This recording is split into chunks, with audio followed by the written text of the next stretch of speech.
Todos nós queremos que o Poder Judiciário, que os juízes sejam formados por integrantes bem preparados, bem remunerados e que sigam à risca a Constituição e as leis, quando for julgar caso a caso.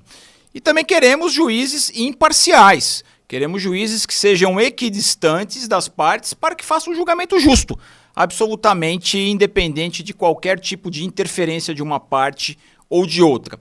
Bem por isso que o Código de Processo Civil traz no seu artigo 144 uma série de proibições para os juízes. Por exemplo, um juiz que está ali para julgar uma causa não pode julgar um processo no qual ele tenha lá atrás, tempos antes, atuado como advogado, como integrante do Ministério Público, como defensor público.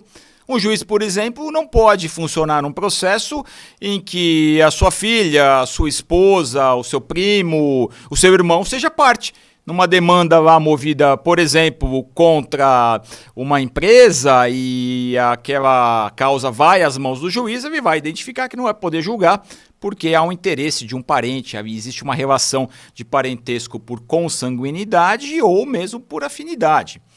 Outras causas também que serão levadas ao judiciário merecem atenção. Por exemplo, toda vez que um juiz for julgar uma causa e a banca de advocacia ou o escritório que patrocina aquele cliente tiver ali, então, um integrante nos seus quadros de advogado que seja parente do juiz, esposa, companheiro, primo, irmão, aquele juiz não vai poder julgar.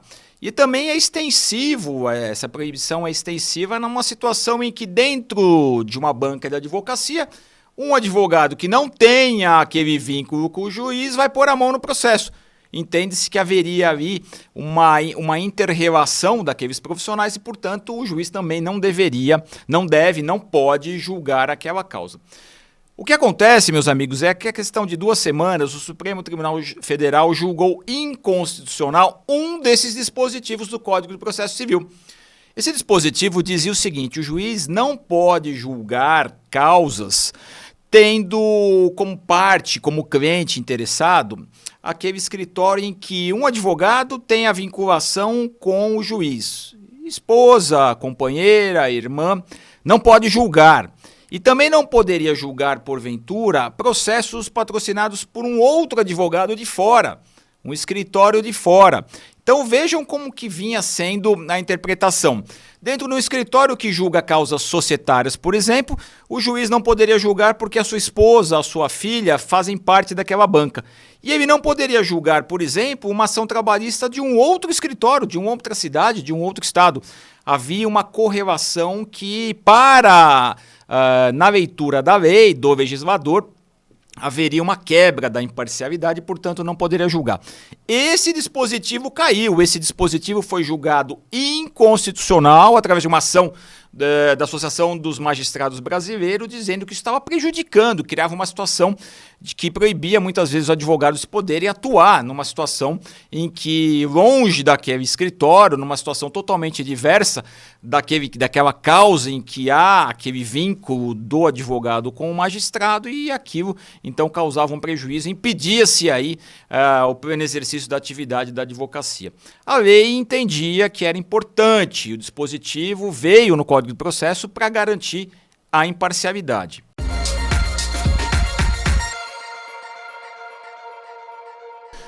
Com essa declaração de inconstitucionalidade, o dispositivo que proibia os juízes de julgar causas, mesmo que patrocinadas por outros escritórios, por outros advogados, mas que fossem os mesmos clientes, com a declaração da inconstitucionalidade caindo por terra isso, será possível sim ao magistrado, diante do caso concreto, julgar um caso que antes era proibido de julgar.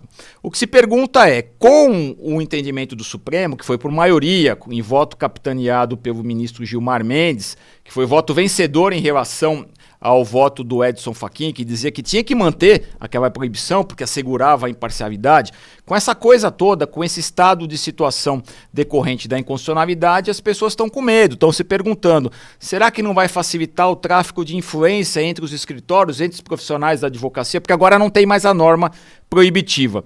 De qualquer forma, temos que refletir sobre a declaração de inconstitucionalidade. Nós temos sempre que estar focados na expectativa de que tenhamos juízes bem preparados e, acima de tudo, imparciais. Só o tempo vai dizer se essa declaração de inconstitucionalidade vai atrapalhar os meandros da nossa justiça brasileira.